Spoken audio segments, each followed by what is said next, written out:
Matt George, of course, host of the Locked On Kings podcast, sports director over at ABC 10. Thrilled to have Matt with us. Okay, go. Continue, please. It's going to be a very big letdown. It's not really a punchline, but I follow a bunch of like vloggers and athletes and guys from England, and they call Nike Nike, and they call Adidas Adidas over there, which I will never get used to, especially Nike. It's like jarring to me every time they say Nike. No, yeah, it feels like it's bordering on something inappropriate. Yes, I don't like that at all. Adidas that's a line that's been around for forever. The Adidas has been around in like the hip hop culture for a long time. Yeah, do you have a preference? Are you a brand guy? I'm a huge Nike guy. All my golf stuff is Nike or Tiger Woods. I will not wear Puma. Although I really like a lot of Puma stuff, I will not wear Puma. I will not wear Adidas. I will not wear another golf brand. I pretend I'm Tiger endorsed. But your golf attire is Nike. Like, you don't have Nike golf clubs, do you? Oh, yeah. Nike doesn't make too much. They don't. I golfed so long ago that I still have relatively new Nike golf clubs that have rarely been used. One of my good buddies, he has a Nike driver, and I'm very jealous because it's clean and it's more because he's actually good at the sport and I'm not, but he smashes that driver. So I'm jealous of that. I like my Callaway Maverick driver, but I wish Nike still made golf balls. Like I would spend way too much money, like I already do, on Nike golf balls. I'll let you try my driver. I have no idea how to use it. I have no idea if it'll ever see a golf course again. So you're welcome to whatever driver is in my bag to see if you can hit with that. I'm down. I'm ready to challenge Kenny to Top Golf and probably lose. Oh yeah, I'm doing work at Top Golf. I'm doing work. I got no accuracy. I'm getting the power, but I don't got the accuracy.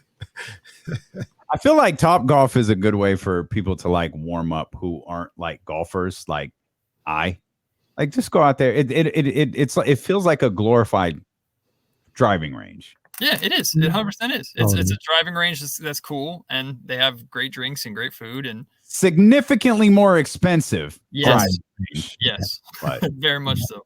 But still, a driving range. Good times though. Good times. I have a crazy slice when I hit the driver. It just can't ever keep it straight, no matter what I do. That was my problem forever. I had a horrible slice for like the first year that I took it seriously. And I've been going to lessons for almost 2 years now. And now I have what's called a hook, which is the exact opposite, which coaches tell you is progress. It's like, good, you changed it. I was like, yeah, but what about the middle? How do I get to the middle? And they're like, well, keep working. I'm like, no. Well, you know what we've learned here on D-Lo and KC? Never hook a hooker. Now you can't hook with the hooker. What? Hold on. What? Yep.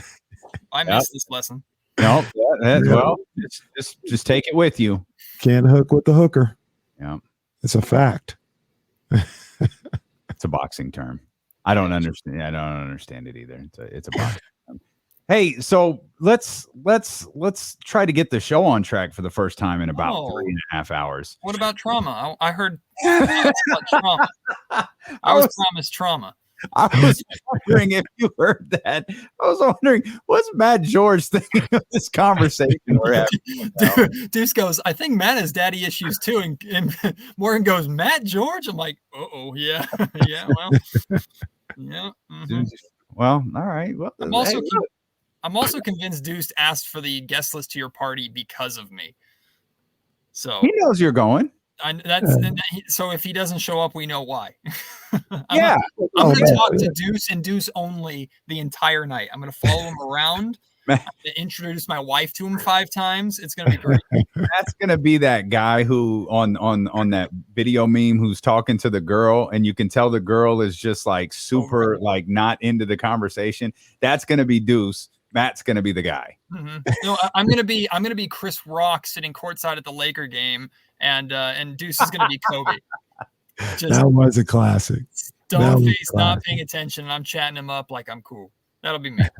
Oh, I'm glad you're coming. I'm glad Deuce is coming, man. I hope Morgan can make it work. I'm glad Brittany's coming as well. We're gonna have a good time. Well, I think Deuce stepped in. Something came up. Damn it. I'm sure it's a coincidence. I'm sure something actually did really come up. Kenny, you want to hang out at the party? Sure, man. Sure. Bottles of McQueen the whole time, man. Come on. Hell man. yeah. Let's go. Maddie McQueen, let Brittany know in advance she is the designated driver. I was going to say we were talking about Richaun Holmes earlier. No, we really were. Like maybe about 12:30, Richaun Holmes came up like somewhere around there. We were talking about Richaun, and I got to be honest, this does feel silly. For those who have been with us all day, it feels silly to try to get into this conversation. But that was always the plan with Matt. Because you stay committed to that Locked On Kings podcast, man. I know I can get Kings content.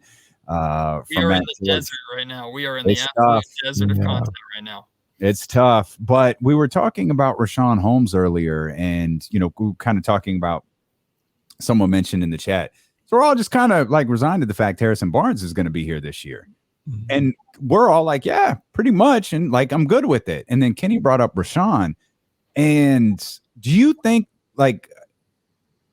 Richaun can slide seamlessly back into a backup role, which is it's essentially where he's always been, with the exception of the, those years that got him that contract extension here in Sacramento.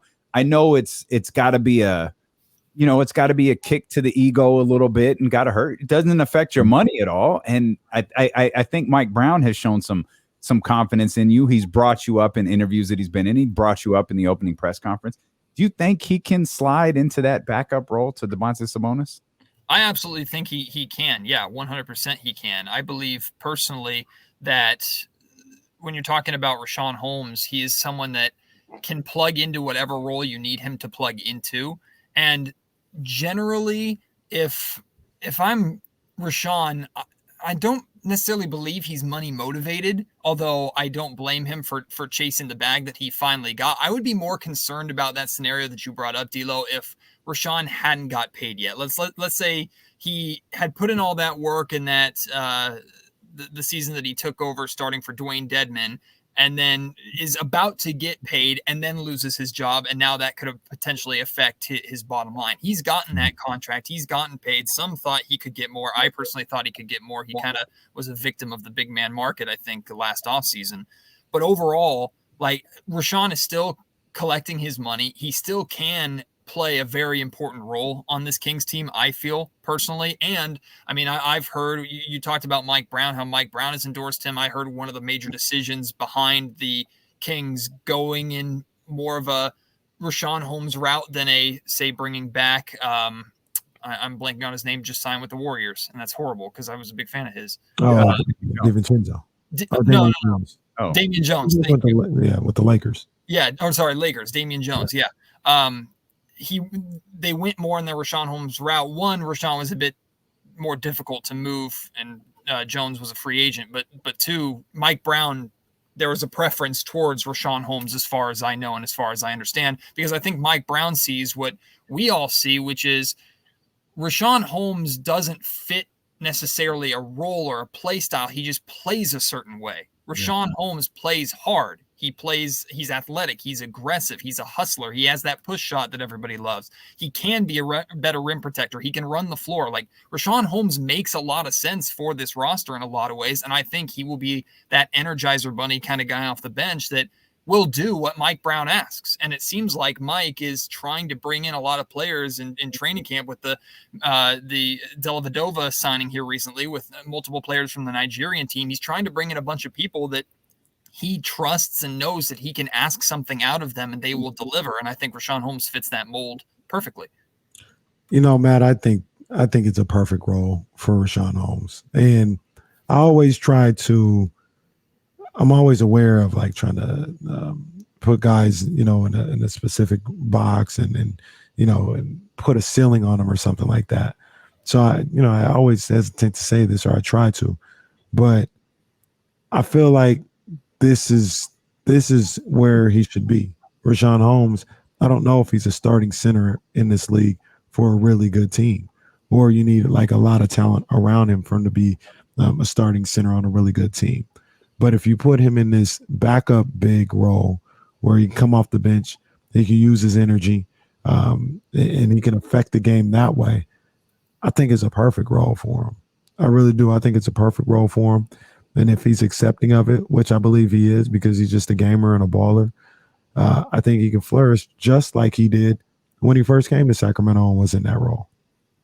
I also think he's a phenomenal insurance policy. Like, we have to be realistic. There's a reason why Sabonis is taking his job, and it's no hesitation. It's because Sabonis is a 2-time All-Star, and Sabonis is going to have a significant role on offense, far more significant than Richaun ever had here in Sacramento. But at the same time, knock on wood, if anything happens to Domantas Sabonis at any point, or if you need to rest him for a game, or if he gets into foul trouble, like, Richaun can step in, and I don't think there's that significant of a drop-off. It's the same way I look at, like, how the Kings have bolstered the bench this offseason. It's like, for the first time, maybe in De'Aaron Fox's career here in Sacramento, if Fox is having a off night, for lack of a better term, with Davion, Malik, Kevin Huerter, with the options on this roster, the depth on this roster, Keegan Murray, even, players can step up and kind of take the load a little bit. De'Aaron doesn't have to. We talk about a couple of years ago how De'Aaron went supernova. Remember that, like, week to week and a half, 2 weeks where he was averaging close to 40 points a game. He just went supernova, and the Kings had a really good week. He ended up, that was one of the 2 times he won Western Conference Player of the Week 2 seasons ago. He had to do that for the Kings to be successful, because when he wasn't doing that, we all saw the Kings were losing. Now, when you get that at De'Aaron, you better be winning. And when you don't get that at De'Aaron, it's not an instant loss. And I almost look at it in the same light with, if Sabonis is having a bad game, if Sabonis gets into foul trouble, which, by the way, he kind of did a lot in his limited time with the Kings last season. He picked up some quick fouls. I think Richaun Holmes can come in, plug in, and there is going to be a drop-off because it's not Domantas Sabonis, but it's not going to be falling off of a cliff. It's not a plummet with Richaun, and that's an insurance policy that I think is very valuable in this league. You know, it's interesting too, Matt. I love Neemias Queta. Mm-hmm. He's probably the 4th guy on the depth chart. Like, I'll be curious to see how that kind of plays itself out. I still think Queta, and I kind of think Queta is going to be a part of the Kings, long-term plans. Alex Len probably isn't. I wonder how much of that influences Mike Brown's, I don't know if there's an actual depth chart, but how much of that influences, whether Mike Brown goes to Alex Len or Neemias Queta. Because, Alex Len has value. I don't talk about him a lot because I just don't think he's a part of this team's future, and I really like Neemias Queta. But I'm not lost onto the things that Alex Len does well. Yeah, I'm a big fan of Alex Len. I was actually really happy when the Kings brought him back the second time, because people forget when he and Kent Bazemore came over, and was that the lockout, or not the lockout, excuse me, the pandemic season that got cut short. Like, Bazemore and Len were playing really, really well. Mm-hmm. Len was the first big that was setting good, solid screens for De'Aaron Fox, and you could see Fox was actually making use of it. But yeah, you're right. Alex Len is not a part of the Sacramento Kings' future. And look, where Alex Len has the massive advantage over Neemias Queta is Alex has obviously been here before. He knows what it takes to play at the NBA level. He can handle the physicality. But if I look at Alex Len's skills and I compare them to what I believe, based off of Summer League and the G League, Neemias Queta's skills are, they're even to Neemias has an edge in certain areas. Neemias has a jump shot that he showed off a little bit. I think Neemias' ability Neemias has an incredibly soft touch, I feel, for a big. Like, he did a really good job scoring around the rim. Again, Summer League, not the actual NBA where Alex Len is comfortable. So I have no problem with the Kings giving Neemias as many opportunities as possible. And if he shows that he can be an impactful player like Metu and Damian Jones became for the Kings main roster pretty quickly, I have no problem with Neemias taking Alex Len's role really quickly. But also, I know that if Mike Brown is more confident with Alex Len, go with Alex Len. And we'll actually learn a little bit about Mike Brown's philosophy in that sense with what he decides to do with Keegan Murray on opening night, right? If he starts Keegan Murray right away, it's, okay, I think this rookie can be impactful. I don't care how old you are, your experience. If you help us win right away as a starter, I'm going to put you in there. Or maybe he says, hey, you're a rookie, even though you won Summer League MVP and we have high hopes for you and you're probably going to be a starter in this league for basically your entire career. We're going to start you slow a little bit and maybe start you behind if you move Harrison Barnes to the 4, I've heard the possibility of maybe Trey Lyles starting at the 4 temporarily while you get Keegan Murray ready to go. Like, we'll learn about Brown's philosophy with that.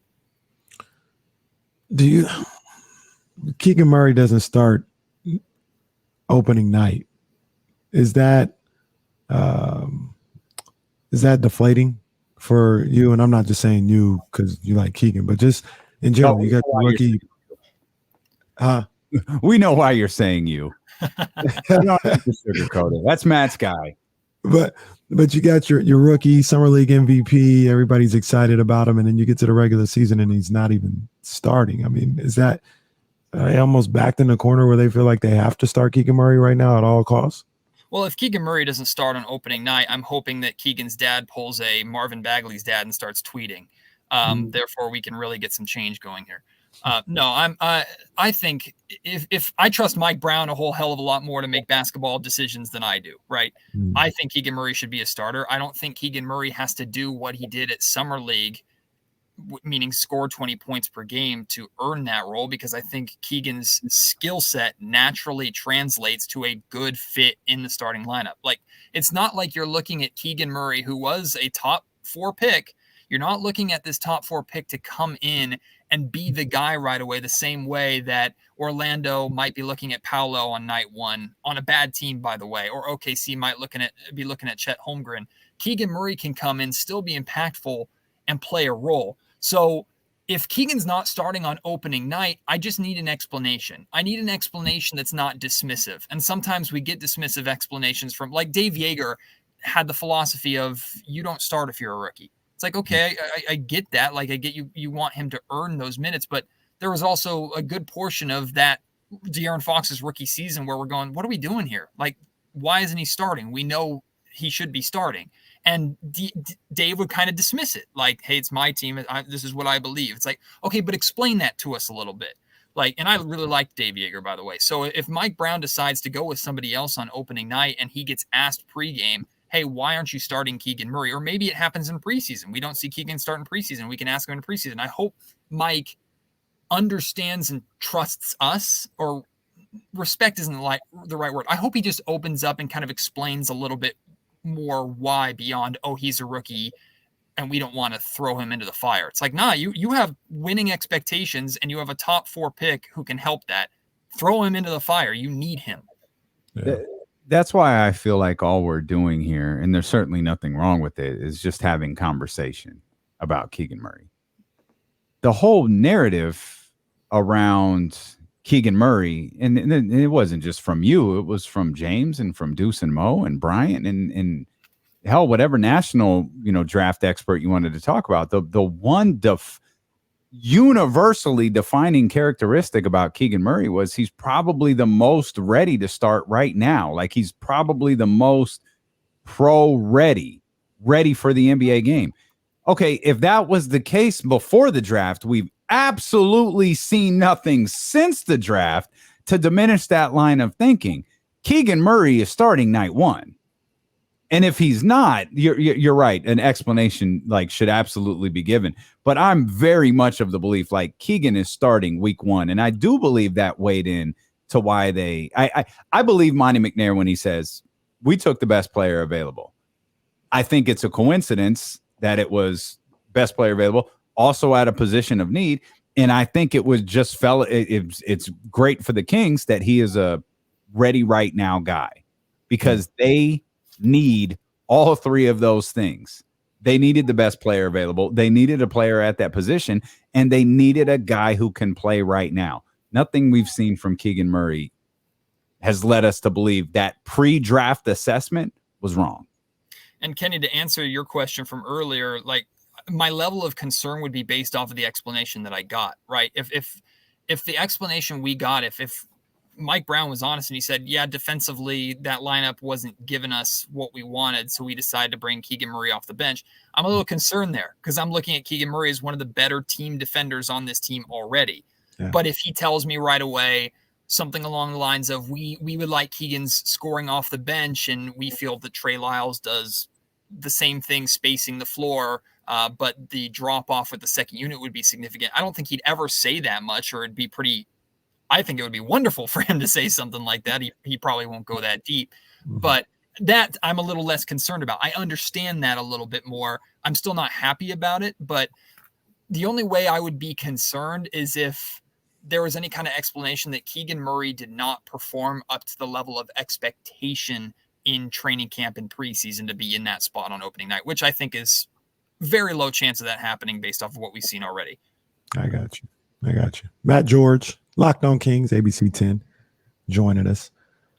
Matt, there was some, very ambitious, maybe a fortune teller type person that went to Las Vegas and dropped a combined $18,000 on the Sacramento Kings to win, not just get to the NBA Finals, not just get to the playoffs, not to be a postseason team, not 33.5 wins, nothing like that, to win the title. First thing that came to my mind was the NBA's rigged. Kings are definitely winning the NBA championship. That's the only way somebody would flush $18,000 down the drain like that. So they're going to get their money back.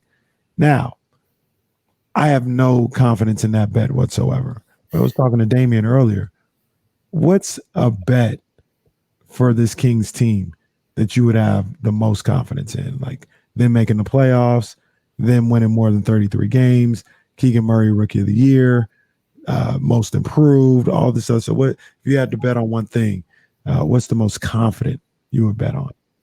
That is a phenomenal question that I'm probably going to steal from my podcast. So thank you very much for the content there. Don't worry, I stole it from Damian Barley. Well, and I stole it from Jesse. So we're a well-oiled machine here. Okay, good. Well, Jesse will get the credit. Neither of you two are getting it. Jesse will get the credit then. Also, remind me, Kenny, to come back to this because I have a theory on who it is that's actually placing that bet. But my instant reaction, but I think this is like the Keegan Murray homer in me, is Keegan Murray winning Rookie of the Year. But seeing Paolo Banchero in person, like, unless he gets hurt, like, I don't know how Paolo's not going to just put up numbers in Orlando. Even if that team is garbage, Paolo Banchero is a force.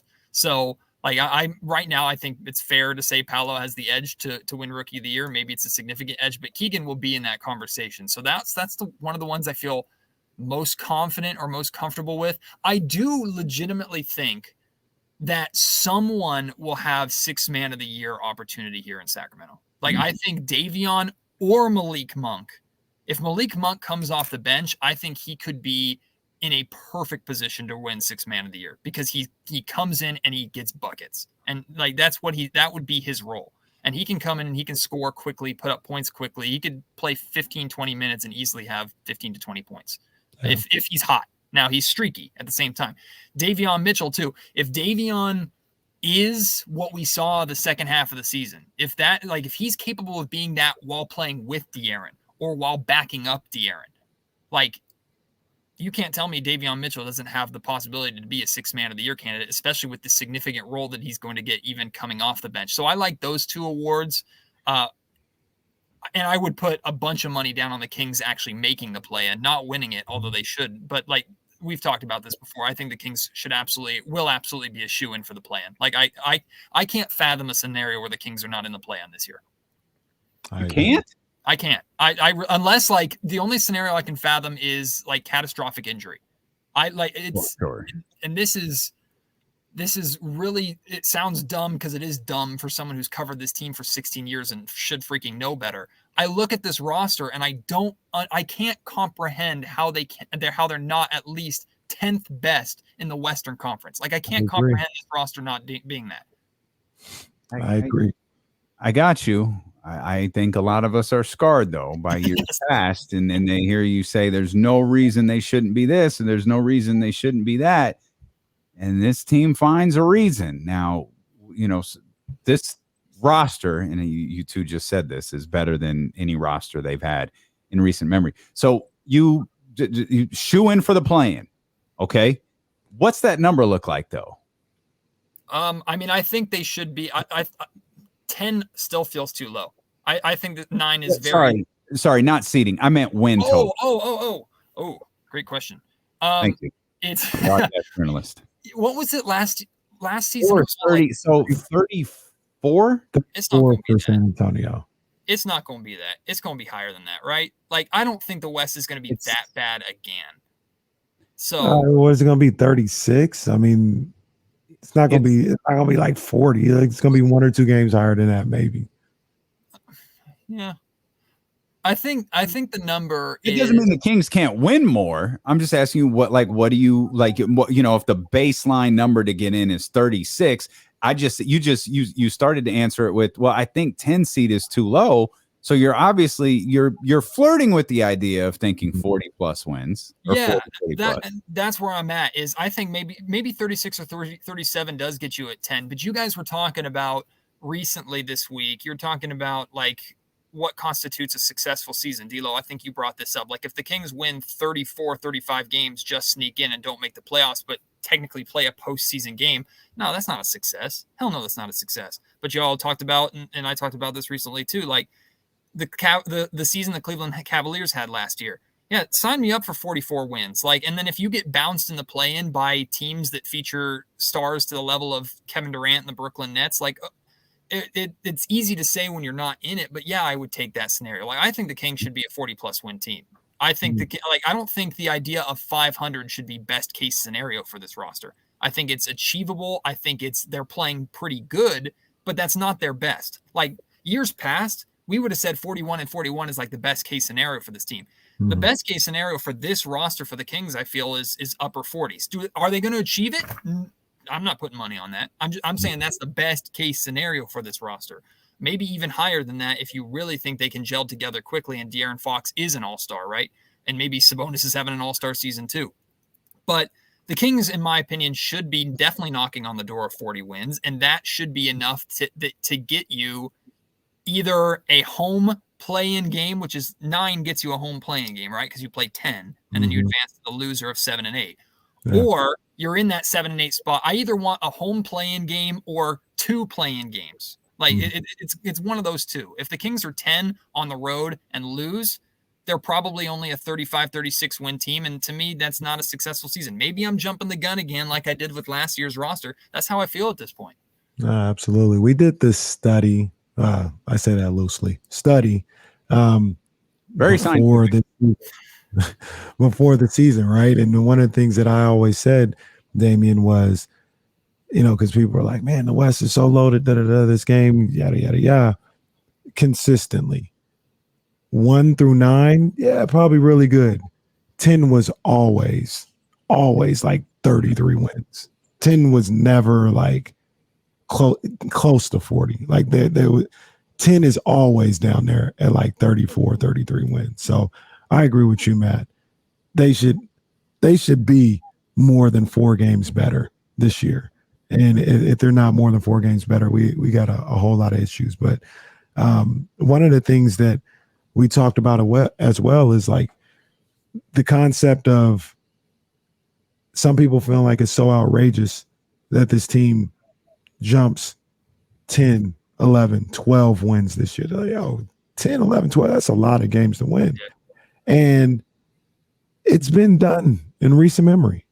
I mean, Cleveland last year went from, I think it was 22 to 44. Now, there was the 72-game season. So, that's the equivalent of probably 25, 26, 27 wins. And they go to 44.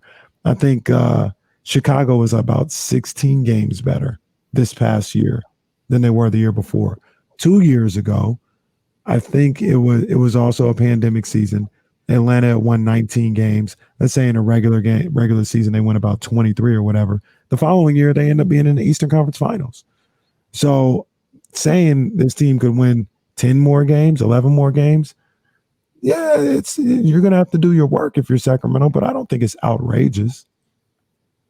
You were saying that, and I was thinking about, like, you got to walk before you can run. And I'm wondering if walking for the Kings is limiting or significantly reducing the amount of games that the Kings just got their asses handed to them last season. Like, the Kings got blown out way too much last season.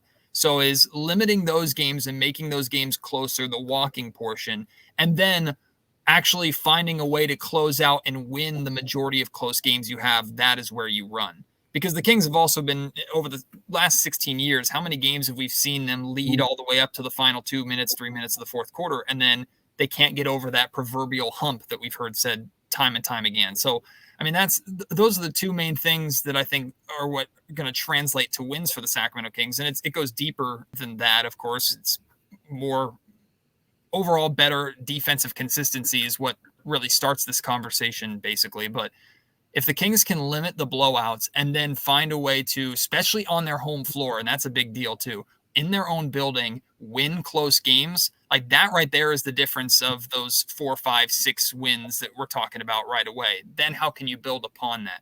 So maybe it's learning how to close out those close games at home that gets you those 4, 5, 6 wins, and then limiting the amount of blowouts that you have equals another 3, 4, 5. Suddenly you're talking about a 10-win improvement. So maybe that's where you start. Well, I'll give you real quick, Damien. I'll give you a blueprint to it. We were talking about it earlier, and the conversation just went left. But Black Lives Matters in the chat, he said it perfectly. The Chicago blueprint is right there. And the Chicago blueprint is, we always talk about the teams you should beat. I know we try not to use that term around here, but for the sake of a better term, beat the teams that are on your level. Do excellent against them. You know, you look around your Portlands, your San Antonios, your OKCs, your Houston. Take advantage of that all the time. And then you would think go 500 against the good teams. The Bulls didn't never beat a good team. They never beat a good. All the Bulls did was beat up on teams that were on their level or below. And they were the 5th seed in the Eastern Conference. They won 40-something games. So if the Kings are able to, at the very least, do that, you're talking about a winning formula right there. D'Lo, I got a date in mind. That the date for me is December 15th because. No, not again. No, not again. We're doing this already. Yeah, I don't want to do this again. I'm putting a date out there, December 15th, and we'll see what the actual Kings schedule is when it drops, if they're playing a game that night or whatever. But the first month and a half to 2 months of the season, I think, are going to be incredibly crucial for the Kings because typically it's the end of December, it's Christmas onward that you see the playoff teams and the established teams really get going. And when the Kings had their best season of the last 2 decades, or almost last 2 decades, it was when they got off to that ridiculously hot start. I feel like something like that needs to happen again, where they're not necessarily just relying on running people out of the gym like they did that last Dave Yeager year, but they are a team that catches people by surprise, that builds a cushion that you know is going to at some point get closed up or tightened. Or evaporate maybe entirely come the second half. I mean, look what happened to Cleveland last season. They built this massive like cushion and then they completely evaporated. Yeah. It mattered. And I would 100% expect the same situation or a similar situation to happen to the Kings. They did deal with injuries. Like they had a lot going on last year. It wasn't just that they suddenly started playing bad. Like they just, once they, losing one on that team was crucial. Right. And then they started losing multiples, and that was a wild roller coaster of a year for that team. Right. But for a team like the Kings who hasn't been there before, like they need to put themselves in a position come February and March that if they're in the race, they're not trying to play catch up. Because if they're trying to catch a team like a Memphis, like a Minnesota, teams that have already done it, the hill is even steeper than it has to be. So you have to even yourself out or even give yourself a little bit of advantage. So you're playing defense at that point a little bit in the standings. All right. No, I completely agree. Yeah, I'm 100% with that. We've talked extensively about and will continue to talk extensively about the fact this team has to get off to a good start.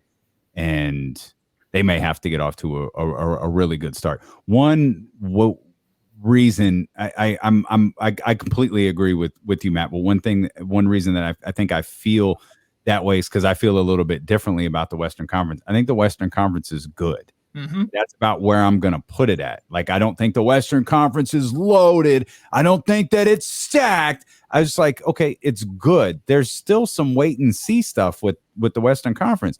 Pelicans are still wait and see. Clippers, I'm very, very confident are going to be at the top of the conference. But I still need to see it. Where's Memphis? Like what did Game 7, what type of toll, and what did this offseason's toll have on Phoenix? Again, I believe all those teams are good. We're all under the assumption Denver is going to be better, but that's just an assumption. We all think Utah is going to stink. Well, that's also just an assumption. I think you can probably bank on Houston not being very good, Oklahoma City not being very good, and San Antonio probably being really, really bad. Lakers have done nothing to change my mind about my feelings about them. That's a bad basketball team until further notice with the best player on the planet. I think there's a lot of wild cards here, and I think that plays in favor to the Kings. A team you didn't mention too is Dallas. Like, did Dallas peak last year, or is that who Dallas is, and can they build on it? Like, don't get me wrong, I think Dallas is better than the Sacramento Kings, but is Dallas catchable, or are they in that upper echelon that the Kings aren't even worried about? And you know, just being real with this conversation, because, you know, injuries always play a part into like Phoenix suffers an injury, they can get through it. The Warriors suffer an injury, they can get through it. Dallas suffers that one injury, they ain't getting through it. Like Dallas suffers that injury, and they're thinking about, oh, wait a minute, we could get to the top of next year's draft and really put ourselves in position. Now, of course, that's an extreme circumstance, but Dallas is one of those teams that's just a bad break away from being out of the conversation. And I'm not going to say too much about Dallas because I'm wrong about them. Every single year, I say, no, they can't do this. No, they can't do that. And then every year, like, they do it. They won 52 freaking games last year. I didn't see that from this team at all. Do we have time in the show for me to share my theory on who the better is? Yes, you literally got like 30 seconds. Okay. Oh man, I don't know if that's enough time. All right, so we don't do it often, but we can make it a YouTube, Twitch exclusive. Let's do that. Let's do that. Go to youtube.com/ESPN1320, twitch.tv/ESPN1320, the only radio show in America that teases a segment for after the show. It's been that kind of day, folks. We appreciate you for being with us.